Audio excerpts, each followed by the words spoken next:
In 2003, 2 properties within the now Central West Catchment Management Authority were selected to take part in a new statewide scheme known as the Environmental Services Scheme, or ESS. The main aim of ESS was to demonstrate innovative and profitable land management practices to reduce salinity, prevent soil erosion, improve water quality, reduce greenhouse gases and enhance on-farm biodiversity. Bruce Maynard from Willydah at Narromine and Lachlan Campbell from Banada in the Mumble district were 2 of 24 landholders across New South Wales who signed agreements to undertake remedial work on their land.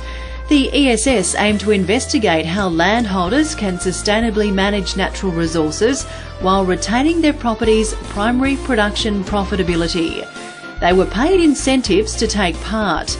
The state government hoped the scheme would improve the sustainability of farming land and the environment, inspiring other landowners to incorporate environmental services into their farm management practices. This production showcases the Maynard and Campbell families. It details the changes they've made to their properties and how they're continuing to benefit from the Environmental Services Scheme.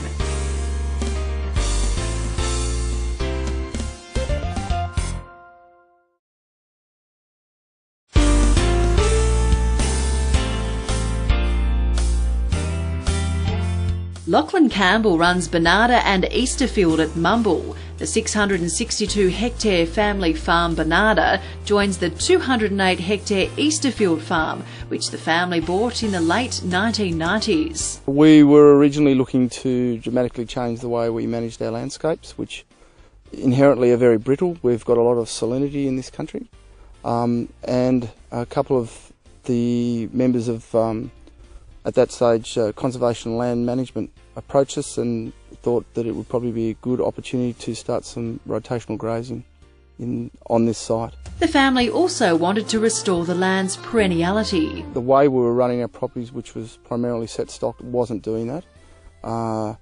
Sowing expensive pastures that weren't lasting a long time meant that our business and our landscapes weren't sustainable. So we tried to move into a production system which involved cell grazing, and that the initial start-up for that, the water costs and the wire costs were quite expensive. So we got some initial help from the government getting started on that, and that was really the first step in being able to change the landscape in this area. The property's been transformed under the scheme.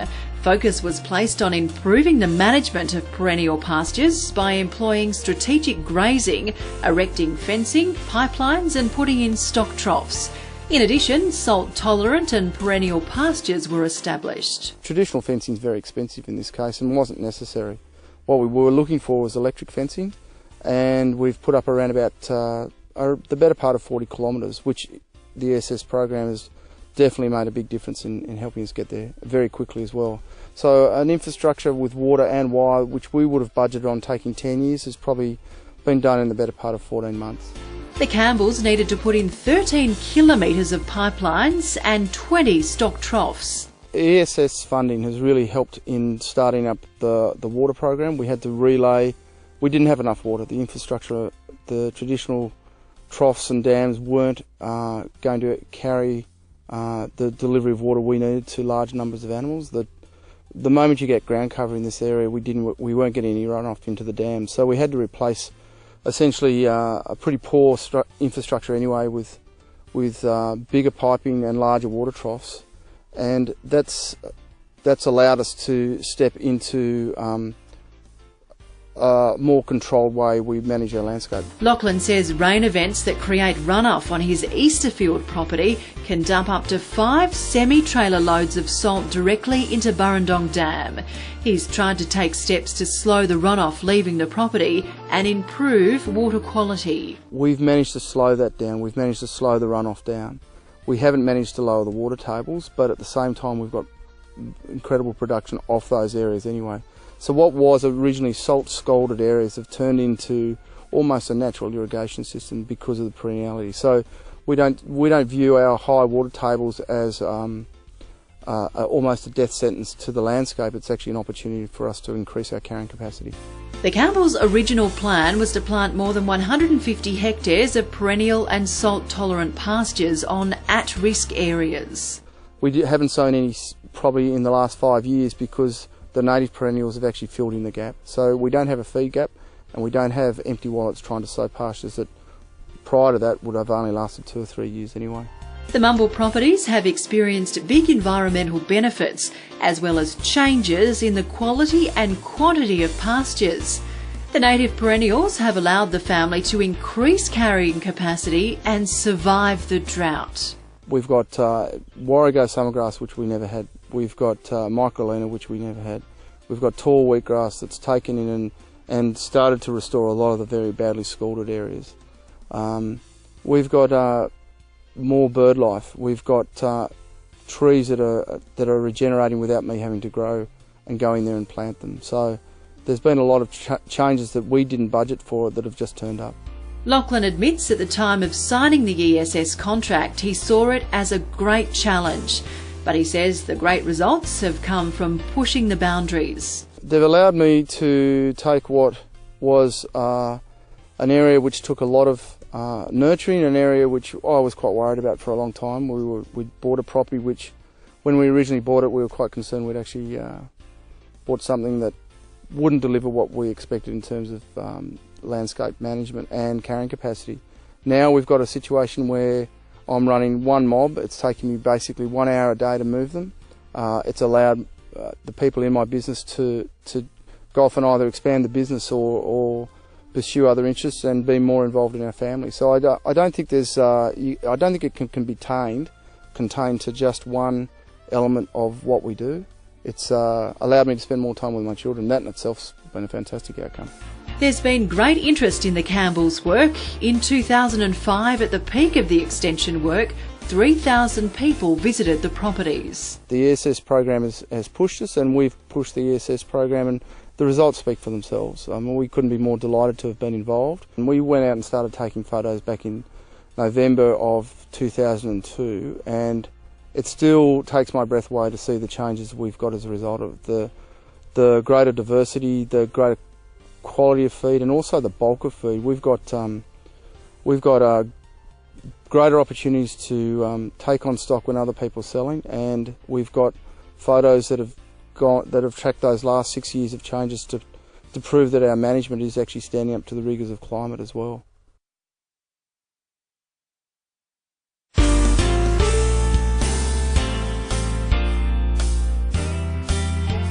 Wily Dar is a 3,700 acre property between Narromine and Trangie. Bruce Maynard owns and runs the property, which is used predominantly for cattle and sheep grazing. The property's been in the family for 4 generations and had been heavily cleared over 100 years. 20 years ago, the Maynards set long-term landscape goals for the farm and started to change their agricultural practices. In 2002, Mr Maynard applied to take part in the Environmental Services Scheme to allow him to experiment with things he wouldn't otherwise have had the opportunity to do.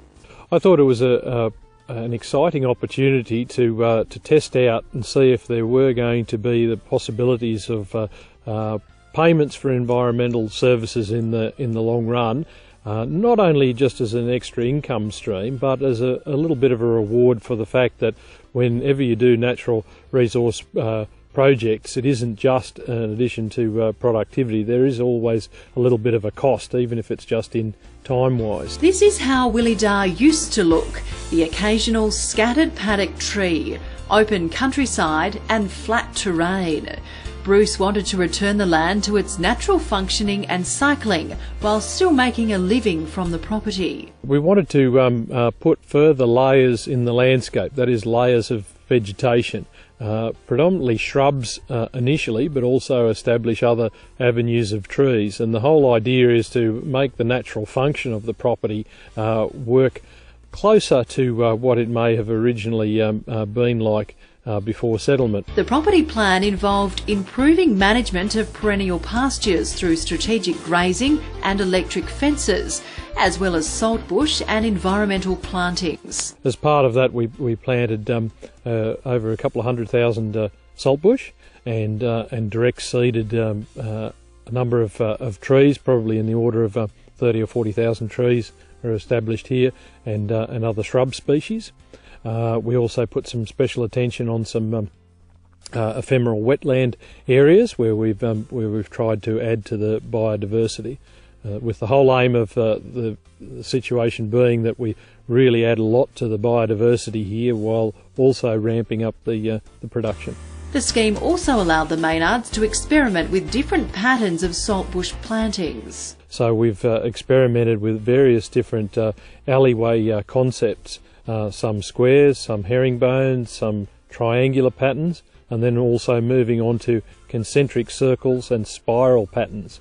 And the thinking behind all of these was to not only just put shrubs back in our landscape, but to put them in such a way so that we could show that there was a benefit for wind erosion and also for shading and micro-habitats across the property. So all of these patterns have their advantages and disadvantages, and the circular and spiral patterns are probably at the very top of the tree as far as benefits naturally and productivity-wise.